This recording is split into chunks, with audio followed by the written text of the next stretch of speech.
Hello, everyone. It is Marcie Thomas, the founder of Brown Girl Collective. And surprise, surprise, surprise, it is not BGC Book Club tonight. We are actually doing Live Well Sister, because if you've watched last week, or if you didn't, we had some technical glitches last week. So we wanted to bring Dr. Constance back because she has so much great information to share with us about finances, and we wanted to make sure that we had a chance to finish our conversation. So if that isn't what you were expecting, surprise, surprise, and I know it's going to be a wonderful time. As I've already mentioned, I am the founder of Brown Girl Collective, and the Live Well Sister has actually been around for a couple of years. BGC Book Club has been around since the pandemic, and it's just a lovely space for us to come together and talk about books, talk about things that matter to us and our community, talk about things that matter to us as individuals. So tonight is no exception. So as a reintroduction, and I advise you to go back and see the first part of our conversation, we have Dr. Constance Craig-Mason, MRFC, which is a Master Registered Financial Consultant. That's what that means.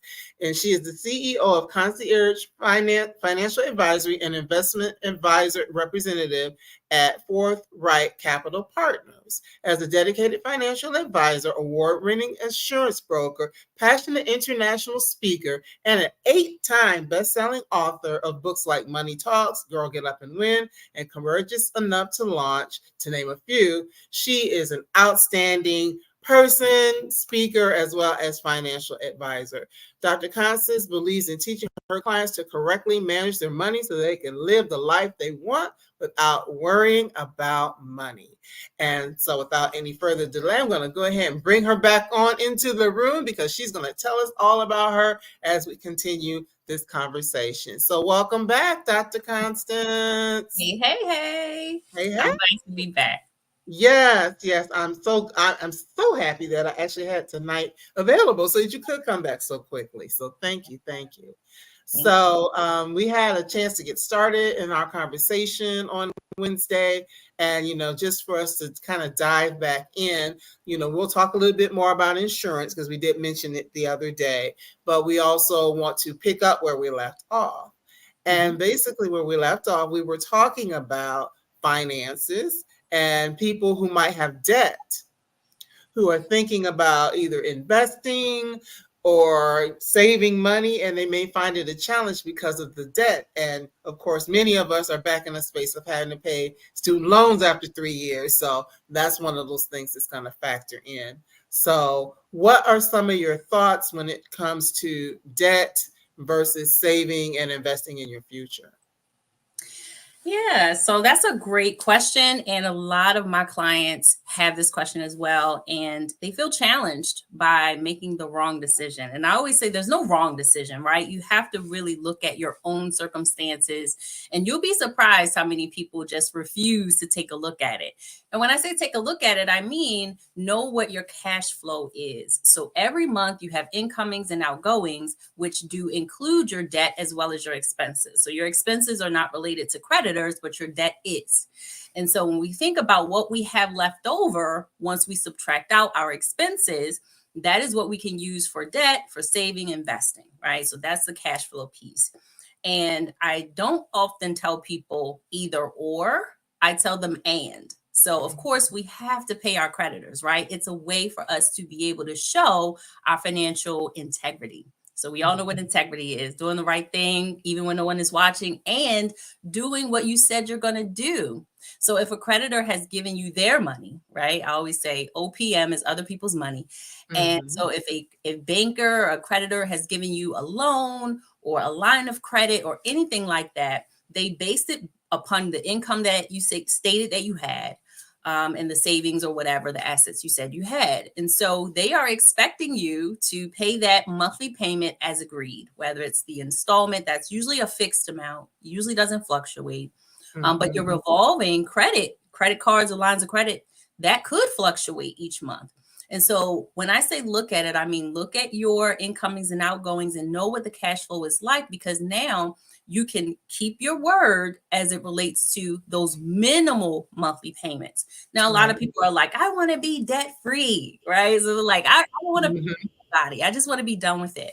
Now, there is something called leverage, right? Which that means using other people's money to gain additional assets. So I wouldn't say do away with all debt. I would say make sure that the debt is manageable. So if you feel like it is crippling you, if you feel like you have to rob Peter to pay Paul, or you have no extra money for yourself or for enjoyable things, then of course we got to take a deeper look at what the money is going out toward and see if there are any adjustments that can be made. But I often tell clients to have a PAL, which is a personal allowance, right? And the reason why I say a PAL is because we are going to spend money. It's what we're supposed to do, right? We have income for a reason. And I often find people that are so fixated on taking care of what they have to take care of that they leave room for enjoyable. And then eventually they get frustrated, right? They get emotionally distraught because they're work. It's a never ending cycle. And you look up and you haven't been on vacation. And you look up and you haven't spent any time with your relatives, or you haven't gone and gotten your hair and nails done or whatever, right? And you become angry or resentful or whatever. So the PAL is there for you to pay something for yourself. You have a specified amount, but it's based on cash flow, of course. But even if it's $50 per pay, $100, whatever it is that's within that budget, you can say, this does not belong to anyone. It doesn't go to a creditor. It doesn't go to my household. It doesn't go to the kids. It goes to me. So if I choose to get my hair and nails done, if I choose to take myself out, whatever. Why? Because I want you to be able to live the life you want without worrying about money. But if you say, well, I can't have any fun until I pay it off. Listen, no, I can't have any trips outside the country until I pay my car off. No, you can work toward those things either with your personal allowance or with a specified account, like a savings account that you specify for that trip or that new thing that you want to do. So I want to say, even the CFPB, I don't know if you're familiar with them, but the Consumer Financial Protection Bureau, they're a nonprofit entity that does a lot of work in the nonprofit space as it relates to financial literacy, making sure people aren't defrauded, making sure that you know how to budget and credit and those kind of things. And so they have these small booklets that you can get access to that are usually free. And they're really cute, easy to work with, easy to read. Even high schoolers can read it and understand it.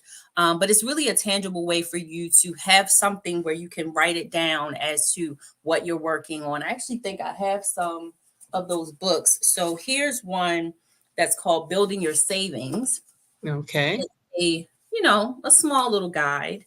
But when you open it up, it's color coordinated. It has little insights for you. You can, write your calendar with your bills on it and stuff like that. So these are readily available for free at the CFPB. And then this one says, behind on your bills, start with one step, it says.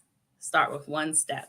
And so again, it's really easy to use. You can go in here and write out your goals. And if you have a partner, a spouse, or someone like that, you each can have your own book, right? Because some people have bills in their own name. They're not jointly connected. And so you can feel liberated because now you have given your dollars a job. It's not just you're spending all willy-nilly, you actually have a spending plan. And so now it's like, okay, we have everything covered. We know where the money is going. And the ideal place would be to have some extra money left over at the end of the month, right? So some people say, I got more month than money, but we're trying to shift that. Okay, but you've got to start somewhere.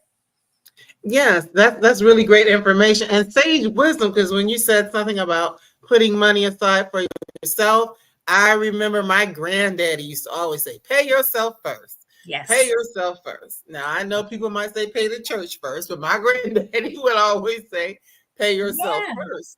That's just important, to make sure you have something taken care of for yourself. Right. So I do want to get the name of that organization. I know you said CFPB, but for people who may have missed it, it's the Consumer Financial Protection Bureau. Okay, Consumer Financial. I'm typing it in so I can put it up. Consumer Financial Protection Bureau. Got it.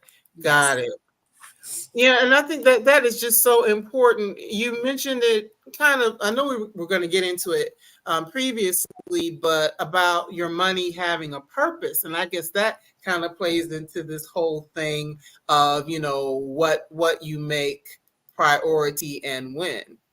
Mm-hmm. Yeah. So back to the CFPB, they actually have something called a spending plan, where if you're kind of confused as to do you have too much going towards debt or do you have too much going towards your utilities or whatever like that, they say, hey, an easy way to remember it is 50, 30, 20. Now, of course, you can arrange these as you see fit, but 50% of your net pay should be going toward your needs, right? Keeping a roof over your head, making sure the utilities are there, that kind of stuff. But then the wants are the things that are optional, right? Those are like your subscriptions to things that make your life a little bit easier, but they're not necessarily a necessity. You can do with or without, or you can minimize those as you see fit. So that's the 30% is your wants. And then they have 20%, which includes savings and debt, which lets you know that if you are someone who's saying, hey, I'll contribute 3%, 6% to my 401k or something like that. Or you might say, I tithe 10%, or you might say, hey, 20%, that is nowhere near what my debt looks like. The point is, it's just a guide. And if you want to get to the 50, 30, 20 and you're not there yet, then there's a place to start. So if you say, well, dang, half my income goes to debt, right? And you're like, there are no wants. I don't have any extras, because it just doesn't work like that in my household. There's two ways that you can adjust that. So, of course, one way would be to minimize anything that you can, right? Call up your utility companies or even your creditors and ask them if they have any loyalty programs or if they have any reduction of cost, or sometimes they'll have, depending on your income, they might have programs for you where you have a fixed smaller amount that you pay instead of a fluctuating amount that you never kind of know what is going to be until it arrives. So really be proactive and contact those companies. You've been giving them money for years. The least they can do is see if there is something that they can do to take something off of your plate. The other thing is to make more money. Listen, we got talents, we got skill sets, we got all kind of gifts and talents within us that we can say, hey, even if I don't form an LLC right out the gate, maybe I have a talent of crocheting, doing hair. Maybe I am good at writing, so I can write for someone, like different things that you can have extra money coming in. Doesn't mean that you have to leave your job or anything, but like, hey, how can I create a few hundred, a few thousand that I can use to get some of these debtors off my back? The smaller bills that you can just knock out a few $100s and you can get it out of the way. So making more and reducing some of the costs that you've been paying, just because we forget about stuff. We're like, oh, I've been with this company for X amount of years, and there might be something hidden within there that you just didn't know was there. And you're like, I don't need that. Take that off. I actually did that a few weeks ago with my Xfinity Comcast Wi-Fi and internet package. And I called them up because I needed to have a higher Wi-Fi bandwidth. And I was like, let me just see what all I'm paying for. And come to find out, they saved me $70 for some stuff Wow. my grandkids had put on the accounts, okay, when they were over here visiting. And I'm like, y'all got a home? Like, listen, your parents can pay those Disney channels and all that extra stuff. I'm like, I don't need to have that full time, right? If there's like a movie you want to order while we're here, cool. But for me to be paying every single month for these TV shows that nobody's watching, I'm like, nah. So I saved $70 just by making a phone call, right? And so it doesn't seem like a lot, but it does add up when you're trying to create a PAL, right? You could create that personal allowance. That's $70 that was going to them that can now go to you for your enjoyment, right? Or it can go toward paying down that credit card or what have you. So I just want you to be creative and take a few moments of your time to just make a few phone calls to the people you're paying to see if they have a way to reduce some of those costs for you. Yes, and as you're saying that, because like Xfinity specifically, because I have them here as well in Georgia. And recently, in the last few days, I've been thinking like, I might need to cut some of this cable because I'm not even really watching it like that. Right. You know, there are days that I don't even turn the television on at all. Or if I do, I'm watching something on YouTube or Netflix, or, you know, because it's like you have the cable, but then you have all these other things too, just to be able to watch the things that you want to watch. And it's like, oh, wait a minute, you know, or like there's certain shows that come on that are seasonal. So, you know, why pay all year for HBO? Just wait till your show is coming on paper 3 months and not keep it for a whole year when you're not watching it. So that's something I've really been thinking about lately. But yeah, just it's so important to be able to, you know, think about a savings and also, as you said, finding ways to make more income. Now, of course, you know, I heard many times about having multiple streams. Yes. So I know people have different ideas on how many streams that you should have. Do you have any thoughts about that? Or, you know, of course, we know it's individual, but, you know, do you think a person should have at least 2 or 3, or what are your thoughts? It's funny you say that. I actually do a talk called 7 Streams of Income to Build Wealth. I usually do that talk for women, particularly women business owners. But the point is, the pandemic was showing us that one income was not enough, right? Because when it happened, we were either, you know, not able to go into our jobs like we were before because they told us to stay home, or they shut down and said, listen, we don't know when we're going to open our doors again. And a lot of business owners had to find a way to go remotely when maybe they had a business that was not typically that way. And so it showed us that like one income is not enough, because once it's gone or someone takes that from you, you know, unemployment wasn't ready or prepared for the level of people that needed to use it at the time. And so you could say, oh yeah, I got laid off or what have you, I could just go to unemployment. Well, they had an overload and they realized that their systems and processes were not sufficient for the people that needed it. So I would say at least 2 streams of income, you know, some that are and are not necessarily related to your efforts of showing up, right? So I am someone who worked 2 and 3 jobs when I was a young mom. And it was difficult because, like I said, it was like a hamster wheel. I was just working. I worked a daytime job, and then I sent my kids to my mom in the evenings. And then I went and worked a night job, and I was exhausted. And I still didn't have anything left over. It was just, I needed both jobs to just barely make the ends meet. So we want to be able to say, yes, if you have a main source of income, cool, but get yourself another stream of income that might be residual in nature or does not require you to show up and actually be present. So some of those would be like, if you've ever heard of like interest rates that you could earn depending on what the product is, but you know, banks don't really give us a lot of interest on our accounts. So I'm not talking about that, but like maybe an insurance policy where they're giving you interest on the payments that you're already making, right? So it's not like, hey, I have to make an extra payment to this insurance carrier. No, the payment that I am making is going to earn interest. So that is a source of income that I could pull out later on where I've gained interest on the principal that I put in. And now it's like, wow, it's going to continue to grow as long as I keep my policy active. As long as I keep making my premium payments, I'll be able to dip in there from time to time and pull some of that money out. Now, that's not related to whether or not I show up somewhere and perform a service Right.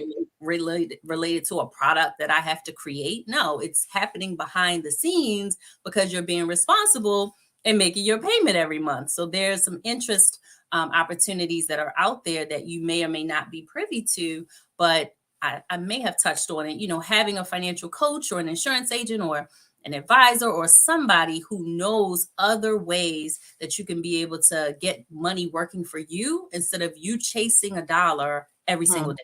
Right. And so that's one way. Depending on how you're putting money or what your money is invested in with your retirement accounts or your brokerage accounts. Right. So some of those accounts also offer interest, or they have growth that happens over time that you can tap into. So again, this is not related to you showing up punching a clock somewhere, but maybe that account is earning dividends. Right. And so you can pull from those dividends or have them reinvested. So these are just two ways, right? Interest and dividends that don't require you to create anything, right? You're being responsible with the deposits or the payments that you're already making. And in exchange for that, you can show up one day and say, hey, I wonder how much is in that account. I think I might want to gain access to it. So that's dividends and interest. And of course, your earned income is when you are showing up. It could be W-2, it could be salaried, it could be commissioned, but it is requiring you to show up to do something, right? And then your profit income is related to business, right? You've started a business, you have offered a product or a service, and in a product-based business, hopefully, whatever it's costing you wholesale to create that thing or be able to offer it to the public, you've priced yourself in a way that it includes profit. Or if you have a service-based business, maybe like what we're doing now, let's say I was doing a consultation with you. What it's costing me is the cost of my internet and my Zoom or whatever, but maybe my consultation fee is $250. So now the difference between what it costs me to get in front of you and give you the information that you've paid for also turns a profit. So we've talked about earned income. We've talked about profit income from business. We've talked about interest and dividends. So that's 4 streams. 4 right there. And it's not difficult to do because some of this you're already doing. Right. And I'm just thinking about some other things. Like a lot of us have a bunch of junk. I shouldn't say junk. We have a bunch of extra stuff in our homes. Yeah. Maybe we can find a way to sell some items. There are a lot of ways that people can do that. I've heard, actually, I was at an event yesterday that was geared towards a lot of small business people.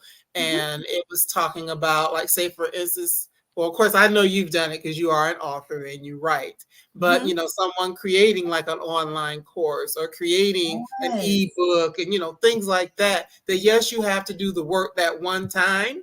But once you do the work that one time and you just put it out there in the universe, on the internet, wherever, and it just, push people towards it so that they know that it's available. But then you can be asleep and people are buying your books or your ebooks or your webinars or courses while you're asleep. So yeah, there's a lot of different ways that, that people can do, just being creative and, just figuring that out. But I have heard, you said 7, I have heard 7. I heard it like years ago, but I just wanted to ask. Yeah. And you don't need 7. Whatever you're doing, be consistent at it, right?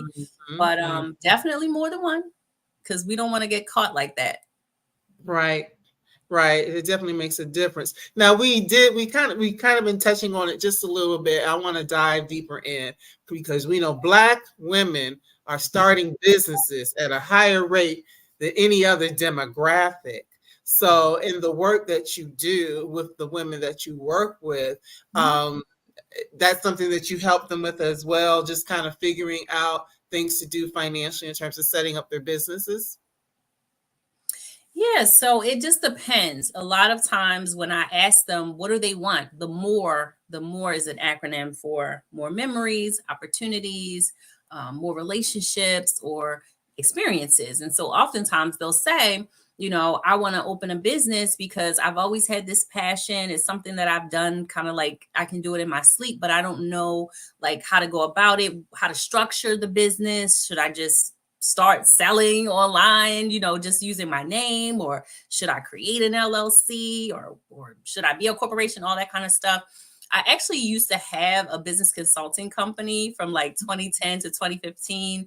And it was successful. I did help a lot of business owners to start from scratch. I did all their legalized paperwork to be able to get registered with their state, and to figure out which entity would make the most sense for them based on what they had going on and what they needed to protect.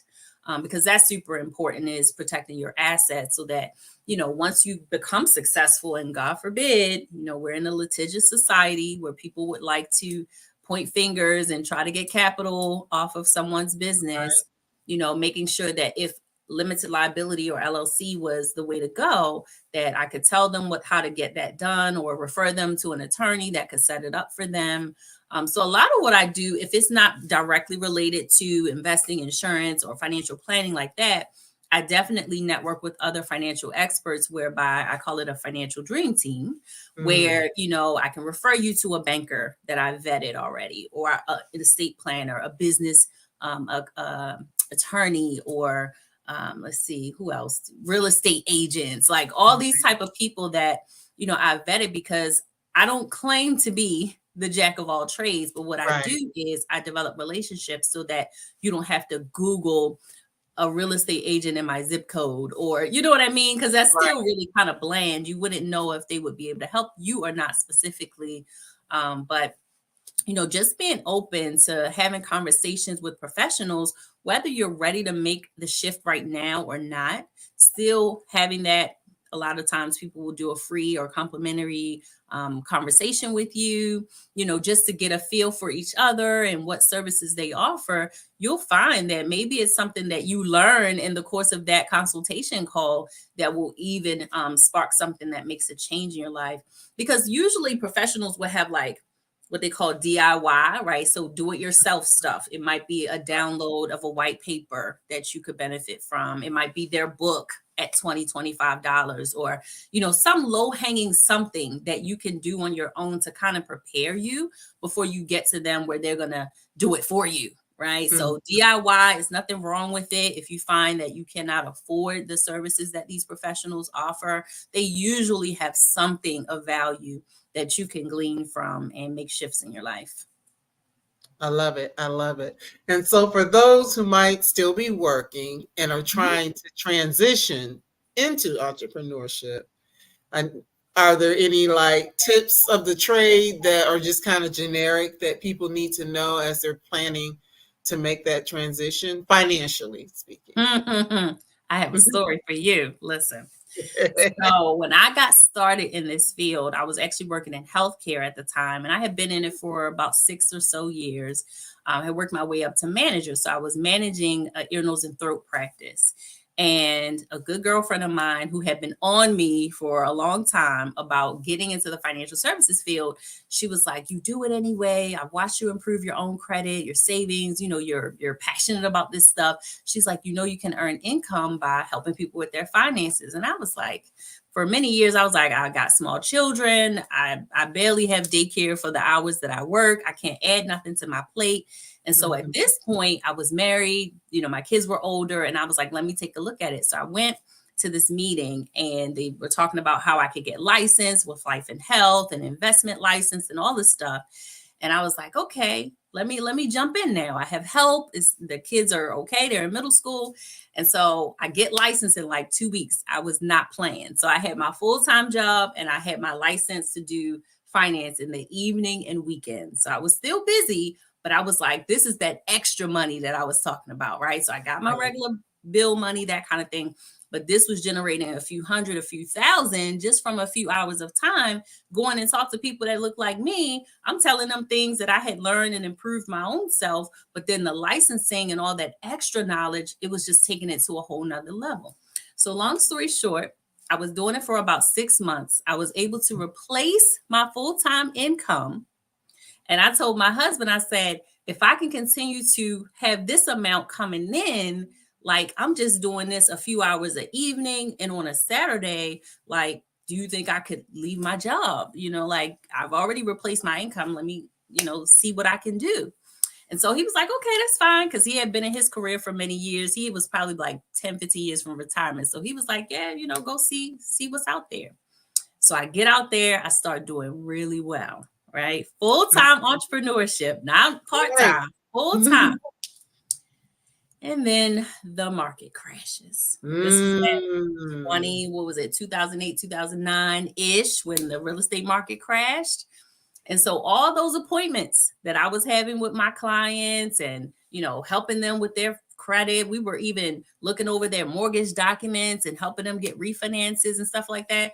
And then the market crashed and my clientele dried up. And I had already left my full-time job, and that extra money was not extra anymore. Okay. Right. It was like, where are the appointments? Where's all the people that said they wanted me to help them? But this was a time where people were like trying to see how they could adjust because, their mortgage, their houses have lost value, their 401k plans have plummeted. So where they thought they could pull money out because they had enough, now it's like, oh, the balance is so low.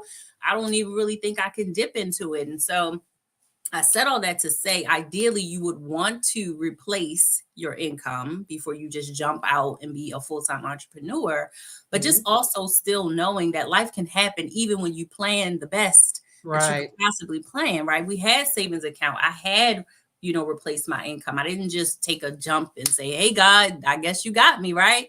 No, I planned well, but we ended up being one of the people that ended up having to file bankruptcy because it had just became too much. Like he couldn't handle my income and his, right? He had his income and the benefits and stuff, but it's like I was a full-time entrepreneur and the clientele had dried up. We went through the savings and I found myself as a financial professional filing bankruptcy because, there are external things that happen that affect, like the pandemic did. None of us anticipated that. First of all, it was a deadly virus. It's like, what even is that? And then now we have to stay inside. We can't socialize. We don't know if there's a cure for this. We don't know anything. We can't go operate our business the way we want to. We can't go to work. Like it was just crazy. And so the pandemic was an example of something that can externally come in and mess up all your plans. And even when the market crashed at that point, people were thriving. They were doing well. Home values were skyrocketing, and then it wasn't.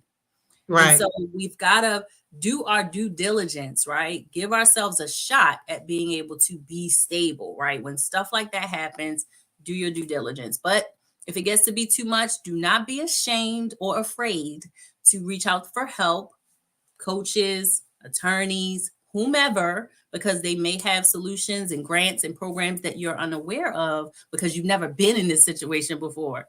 But now that you're in this situation, do not let any kind of shame or guilt trip you up and make it even longer for you to get the help that you need. Try to seek it out as soon as you start feeling uncomfortable.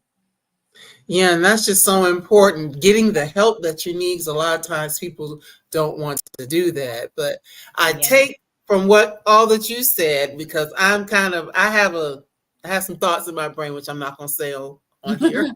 We'll talk about that offline. But yeah, it's the thing of, making that type of transition. I mean, yes, you just said it, replacing the income is great, right? But maybe you need to work a little longer and have build up a cushion, more of a saving. Or have multiple places where you could pull money from, right? Maybe the emergency savings is just one place, but maybe you have that permanent policy. So there's permanent policies that you can get that do have cash value that builds up that you can begin to pull money from. And it doesn't have to be a hardship, but if it is a hardship that you're experiencing and you have this second place that you can pull money from, now you've got your emergency savings and you've got that policy and you're like, okay, now I got two places. If stuff don't act right, I can go there. And then, yes, some of our retirement accounts will offer you the opportunity to do a loan, right? So not if you too young, you don't want to have that penalty and you're touching the money, but you can borrow depending on what type of retirement account it is. So you can borrow a little bit and pay it back, right? And so that's three places. If what hit the fan, you have three places that you're like, listen, it's going to take a while to take us down because we have this, and this. Right. So Mm-hmm. No, you brought up retirement. Let's talk about that, because I mean that is a big thing. I think of Black women working, and sometimes depending on where you work, how you work, we may or may not always have a Right. good retirement fund. But we could talk a little bit about if you do have that in place in your workplace. But also, I would love to hear your thoughts for those people who may not have it, like say the entrepreneurs or the Yes. people who may not work for an organization that doesn't offer it. What are some Mhm. of the things that we can do to plan for our future so we don't have to be 80 still working at a job trying to have a little money in the pocket? Yeah, that's a good question. So oftentimes we'll think about retirement as it relates to if we're able to save enough in our retirement accounts, or if we're fortunate to work a job that still offers a pension, right? So that's money for life that they give you after a certain amount of years of service. And then people thought about Social Security. So there was like this three-leg stool that we would think about when it related to our long-term investing and being able to position ourselves to leave work eventually, right? So you had the pension plans, you had your 401k or your retirement account, you had your savings, and that kind of thing. But for entrepreneurs who have already left their job and maybe they have an old 401k plan that's kind of just hanging out someplace, right? They can't contribute to it because they no longer work for that job, but they don't Right. have a place to transfer it to just yet because they're trying to figure out what to do with this business that they've started. And so for entrepreneurs, they have access to similar accounts just like you would have at your job. So if you are a self-employed person, they have something called a solo 401k, where it works just like the 401ks at your job. Essentially, your business is now the employer that is sponsoring that 401k plan. You can also get IRAs, right? So we've heard of those before. They're called individual retirement accounts. You can set that up with a broker. Trying to think, there are, like I mentioned before, there's policies that you can stuff money into, that can be also a supplement to your traditional retirement. So that's like three. And then if you are into investing, right, it won't necessarily be a retirement account, but it can be a brokerage account, meaning you can still put money into it. And of course, you want it to be able to grow over time. So depending on what you are investing inside of that account, it could be stocks, it could be bonds, it could be mutual funds. They have ETFs now. So when you talk with a financial professional who's licensed in those areas, because not all people are licensed to be able to help you set those up, Right. you'll be able to find out, one, how much money do I have available to start putting into those accounts? Because like I said before, consistency is key, right? So if you have, you know, these high hopes and dreams for yourself, and that's great, but you need to be able to make those dreams goals, make those goals tasks, and do them consistently every single month or every pay or however you set it up. So there's a way, and I always tell people that are thinking about entrepreneurship, you don't have a human resources department where they're Right. saying, check this box for your health insurance, check this box for your life insurance, and check this box and tell us how much you want to put into your retirement account. Like, you have to set those up for yourself, and being able to get with someone, licensed, who can set that up for you, it'll work out just fine. You just have to have the conversations, right? The person that you're having a conversation with, if they're not the one licensed to do those things, I'm sure they have people in their networking circles, or at the institution that they work at, or that they're contracted with, that say, hey, I can do these things, but I'm going to refer you to Susan, who can take care of that for you. So don't worry about having the right person at the right time. You just have to have the conversation and know that we're kind of required to have people around us that can do additional things for our clients. All right, that is good information. And Ebony is saying the same thing. This has been so impactful. Thank you for sharing this wealth of knowledge. Yes, I mean, these things are just so important because, we oftentimes, kind of like I was saying earlier about, paying off debt versus investing. Sometimes, for whatever reason, people don't start investing in a retirement fund at a young age for one reason or another. And Yes. then they get, a little bit older and it's like, oh shoot, I got to try to figure things out. Now I need to play catch up. So I Right. love the fact that you are offering, all of these different options to us, just things for us, food for our thought, so that we can, figure out different ways to do what will work best for us. Because, it is nice to be able to retire if you choose, so I always say I don't want to retire. I want to slow down. Right. I don't Right. necessarily want to retire. But I mean, you think of somebody like Betty White was 99 years old. She was still working, Mhm. Tyson was in her 90s. She was still Yes. working, because if you do something you love, it's not the Yes. same as, showing up to something that might feel like drudgery. So, Mhm. but, Absolutely. but then you can pick and choose, what you want to do in a situation like that.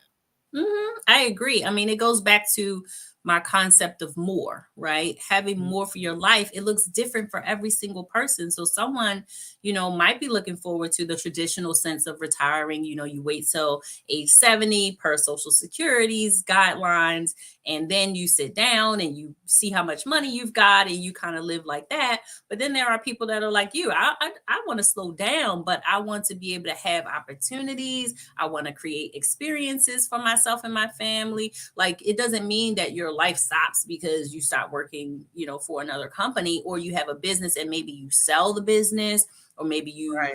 have it, have your manager take over now, or a relative take over, and they're dealing with the daily operations of the business that you started. And maybe you're just kind of there for consultation, or maybe you're just there for like to be on the board or something. Like, you're not having to deal with clients or customers, but you're still kind of involved in it. But again, that's part of setting it up now for the way you want it to be, Mm-hmm.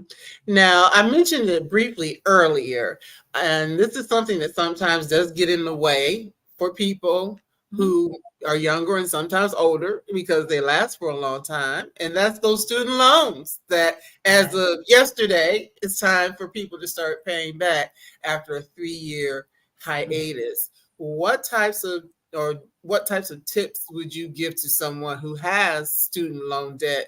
I mean, I know it's debt, but it's a specific type of debt. Things to help, bring that down and be able to function. Because I know for a lot of younger people, if they're getting out of school with a lot of debt, sometimes they do have to go back home and live with the Right. parents for a while to pay it down. Or, they might be thinking, oh, I want to buy a house, but maybe you can't buy a house because you've got, $150,000 worth of student loan debt. So, Yeah. all those things, just some food for thought along those lines as a financial advisor. Yeah, so it really, thankfully, I will say this, thankfully, a lot of these lenders, student loan lenders, have been really gracious with a lot of us. They have allowed us to defer payments just because of the pandemic. But if you're in school, you can get the in-school deferment, where it's going to still be out there for you to take care of one day.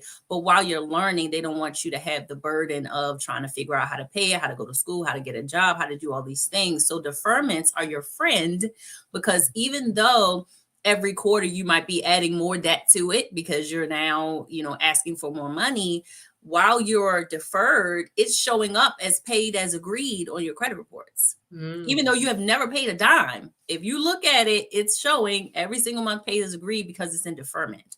So you don't have to worry about it. Once you get out of school, there's a certain amount of time where they will require you to begin to start making payments. But again, be authentic, call them up and say, I have not found a job yet. Here's my circumstance. They usually have something where they can look at your income or lack thereof and either defer or give you a very, very minimal payment that you have to pay. And again, if you do that, like you've agreed to, you're still going to have a pay as agreed on your credit report. Right. And I hate to say it this way, but if it's government related student loan debt, when you pass away, it goes away. Other creditors can still come against your estate and try to collect payments, right? So other mortgage companies, auto loan, all of those type of creditors they have up to 12 months, but they can file against your estate to try to get their money. But Government student loan debt goes away when essentially you go away. So I Wow. don't want people stressing out and being like, oh, this 10-year plan that they have me on is ridiculous. Open up your mouth and let them know what your circumstances is. And they usually have some kind of program, whether it's deferment, whether it's income based, it's something that you don't have to worry about your credit being ruined because you just cannot find the money to begin to pay consistently. But it is not something that continues to haunt you when you're in your senior years. It's not something that will continue to haunt you. So you're going to defer it while you can, if you're in school or if you're having some kind of job loss or something, they'll let you defer it. But yes, call them up just like any other creditor and tell them what's going on. And they have departments specifically for this. So you don't have to worry about not getting assistance. I'm sure that there are ways that they can assist. And if they tell you for some unknown reason that they can't, then get the most affordable payment plan that you can. And then, like we said, minimize other areas and add extra income streams, right? If we could do both, that would be great, right? Minimize and add extra income. And then now that gives us some breathing room and some freedom that we all need in our daily lives. Yes, minimize the debt, maximize the income. I love it. Yeah, yes, I love ma'am. it. Yeah, that means so much. Now, I know we talked about it a little bit last week. We were talking about life insurance specifically, but you do all types of insurance, correct? Yes. Auto, home, business, renters, life. Yeah. Well, I have a specific question because when I told you last week that I used to be in the business when I lived in Michigan, right? Okay. And one of the things that came up is the need for long-term care insurance. I'll let you explain what it is. But Yeah. it was a situation where it was a woman, someone else in here said that they're single. I'm single as well. But it was a situation where a woman wasn't necessarily older, but she Right. had a really bad car accident. She was a single woman, and there were certain things that she needed assistance with. Right. And it was like if she would have had a long-term care insurance policy, it could have helped her with some of the needs that she had while she was, not able to work or whatever, versus having to pay somebody out of pocket to do Right. that. Talk to us a little bit about that, because some people don't really even know what that is. Yes. So long-term care insurance is an insurance plan that you can get separately, or it can be added to your life insurance policy, maybe as a rider, where if you're not able to do what they would call our average daily living allowances, right? When you think about what you maybe did even today, right? When you got up this morning, you took care of your hygiene on your own, you fed yourself on your own, you put your clothes on by yourself, right? So that's three things.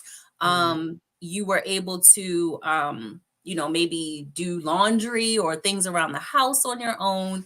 And so when we think about long-term care, often people will think about their grandparents or people being in a facility like a long-term care facility or hospice and things of that nature. We don't know the things that may come upon us in our lifetime. Like you said, that when we're thriving and now this circumstance has caused us to not be able to help ourselves, there is a policy that you can get in force that if now you need to pay someone to take care of you, pay someone to make sure that you don't use the bathroom on yourself, to make sure that you can put your clothes on or get in and out of the bath. Or maybe even if you have some cognitive issues that come about, that there's money that can be paid to nurses or to a facility that don't require you to what they call spend down your assets. So if you don't have a long-term care policy, now the cost of those facilities that you may have to go to or live in, they're going to tell you that thousands of dollars per month is now due to this hospital or facility that's going to now house you and make sure you eat and take care of your medical needs, as well as your living allowances. And that can be really, really expensive. And we don't think about it when we're building our businesses and when we're working our job and climbing the corporate ladder. But it can just be one incident, like you said, a car accident, and now you can't walk. and you might have your cognitive abilities, but maybe you can't move from the waist down. And Right. so in these policies, it's usually best to get these policies when you're younger and when you're healthy, because now you're locking in the rate or the premium that you're paying for, a few $100,000, $1 million of long-term care, just in case, or for the what ifs that may come up. I always talk about the what ifs, because now you know that if I get sick, somebody's cutting a check. I always say that. If God forbid I pass away, someone's cutting a check. And so you're covered whether you have illness, whether you have disability, whether you unfortunately pass away. And I like to liken long-term care in the same category as the rest of the living benefits. So Life Insurance Awareness Month just passed in September. So we're now at October. But these are times, not just with life insurance, but these are times to have your policies reviewed. So if you have an agent, make sure you get on their calendar, sit down with them and say, hey, I have multiple policies with you. I want to run through them to make sure I'm not overpaying in premiums, to make sure I'm not underinsured for the lifestyle that I have or for the things that I need to protect. And so in the aspect of living benefits, it is where if you have like a heart attack, stroke, kidney failure, maybe even an organ that needs to be transplanted, any of those things, now the illness is what qualifies you to be able to pull some of that money to yourself that you can use, of course, for whatever you want, because the illness is what qualified you to access the death benefit while you're alive. So we know the death benefit is for the beneficiary to carry out whatever kind of burial we want or whatever our final arrangements are. But there's usually some money left over, right, in the death benefit, where you could specify in your will, hey, I want you to pay my house off so that the family can still have that in our family line. I want you to pay off my car loans and give my cars to my daughters, or whatever you specify, right? So when you come up with how much death benefit you need, it's usually not only for burial, it's usually for the other things that you're responsible for that you would like to take care of, so that it doesn't burden your spouse, it doesn't burden your children, and that they now can continue to have the dreams, the goals, the things that you talked about. We talked about experiences. Yes, you would love to be able to do those things with your loved ones, but if you're no longer here, do you want to deprive them of those experiences that you talked about, whether it was having an annual trip somewhere, or whether it was, to send all the kids to college or the college of their choice, or whatever you talked about, that you could still have that done, wrapped up in a death benefit. But if you do get sick, depending on what the illness is, that illness may qualify for you to pull money out now for yourself, not for the beneficiaries, and that you can use that to get maybe additional treatments that may not be covered by your health insurance plan, or, you don't have to use your savings account because it's not covered. You can be able to have peace of mind and heal, because we do know that mental health and physical health kind of feed off of each other. And so if you're physically ill, it kind of, starts making you depressed and anxious, and vice versa. If you have anxiety, it can cause some medical, physical issues within your body.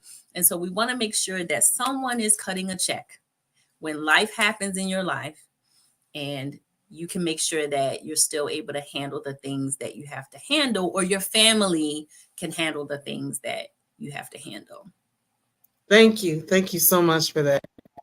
And I know I also have to piggyback on that question, because you touched on it in your response, is that we have life insurance for those through our jobs oftentimes. And that's usually whatever our salary is. And I think of instances, let's just really quick scenario. Say someone is 25 years old and, they're making $100,000 a year, which isn't bad money. They've got a family of 2 or 3 children. Maybe the wife doesn't work, that they have home, that person passes away, and all they had was the $100,000.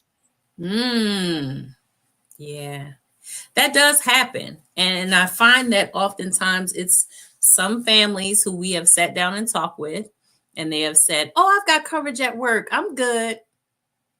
And it's like, listen, if you do, or if the agent does an assessment with you, you will be able to discover oftentimes that the 1, 2, maybe even 5 times the salary sometimes isn't enough, because you might have a mortgage that's a few $100,000. And if it's the goal to pay that off and not have them attach the estate, or to let the family still continue to live there in peace, you don't want to change schools for the kids, they're already grieving and this and that. You want to be able to pay it off and take the time that you need as the surviving spouse or relative, so that as much normalcy as can be had at that time can still be had. So when we do a dime calculation, is what we call it. So you look at the debt, total amount of debt that the person has. It's almost like taking a snapshot right now today.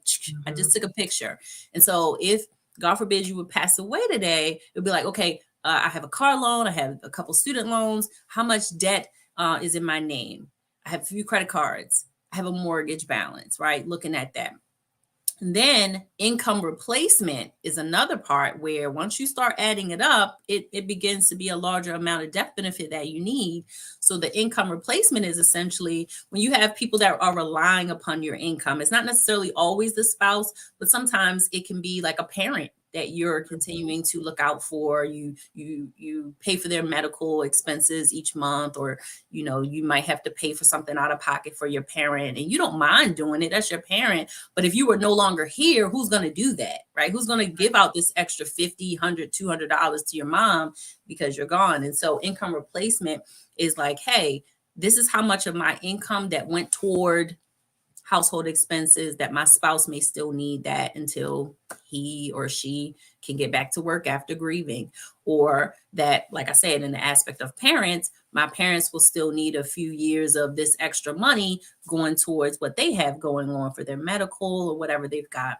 So that's the income replacement piece. And then education, we also throw in there for people who have children that are under college age. If you were to pass away, again, taking a snapshot today, if your children are under 18, you would say, hey, I do want to have some money that goes toward their higher education, whether it's a tech school, full out college, whether it's just money for them to choose what they want to do at that time, if I'm not here to help them with that decision. So once you start calculating these things, plus, of course, whatever the burial costs, I usually factor in $10,000 to $25,000 for that. So let's say we did that math on that same person you were talking about. It could easily be $670,000 of death benefit that they should have had in place. And then, of course, now you got to figure out which product makes sense. So we know how much.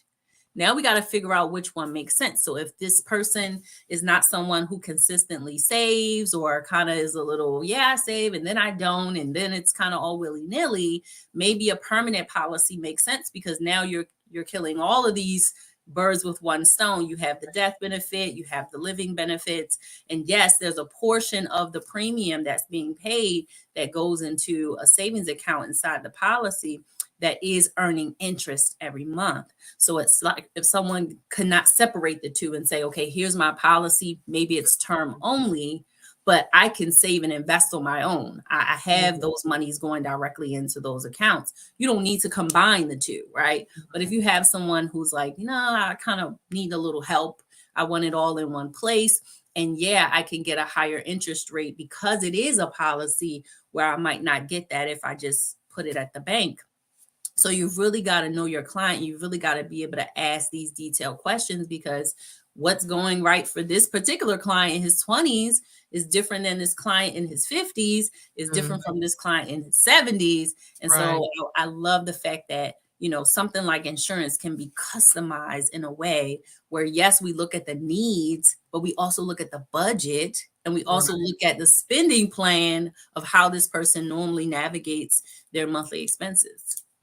Yes, thank you so much. But yeah, I just had to bring that up because that's something that people don't think about oftentimes. Oh, I'm covered at my job. But yeah, if you lose the job, it might not be enough. I mean, there's just so many factors to play in, especially if there are other people that need to be cared for, once, that individual is no longer here, because in some cases, maybe that spouse was at home because this person was a high earner and they might not have the skills to go out and get a comparable job, and all those sorts of things.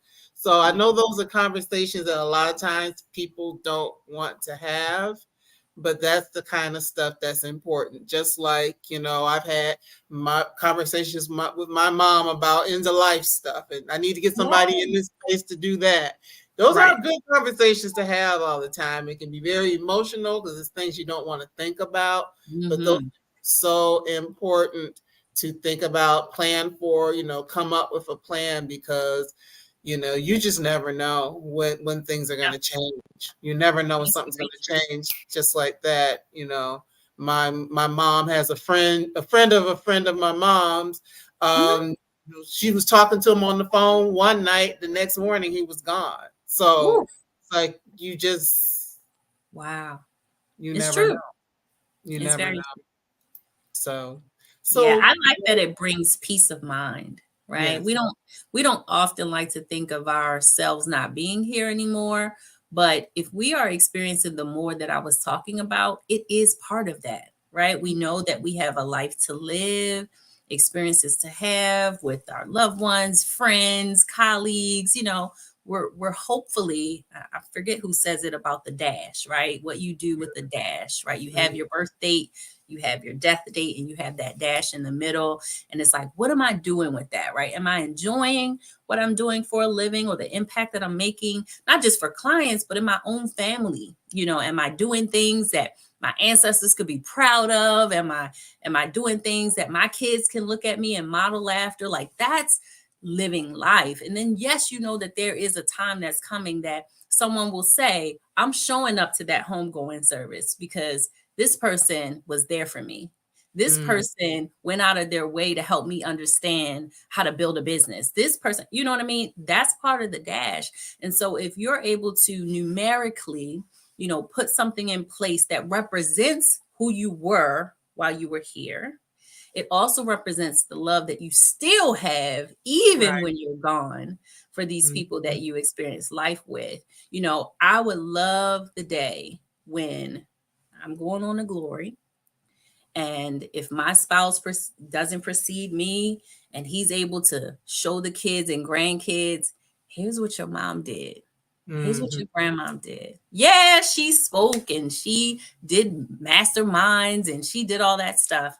But look at what she did for you, right? This check that's been cut in each of their names because I made them a beneficiary that they didn't even know about.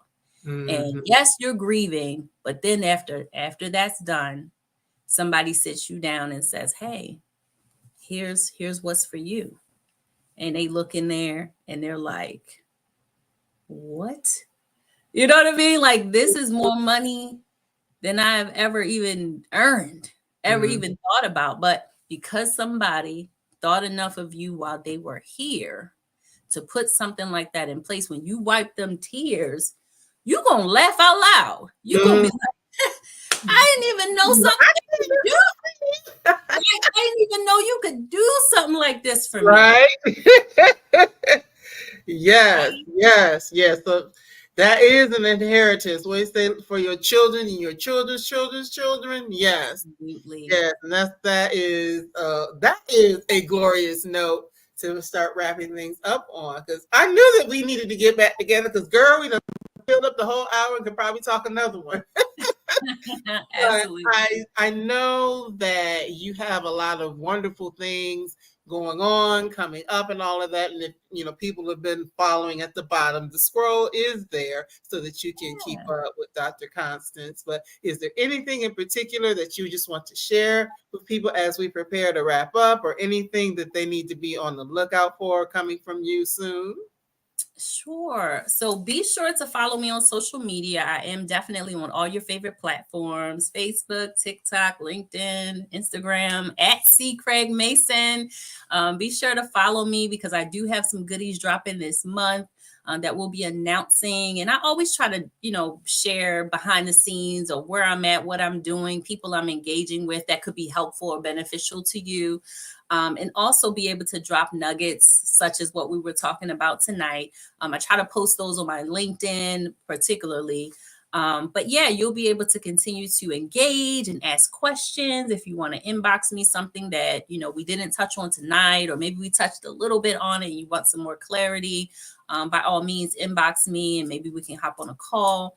No cost to you, just to have that conversation where you can feel that you're being seen and heard. So definitely social media is the initial way to connect with me and further the relationship. Yes.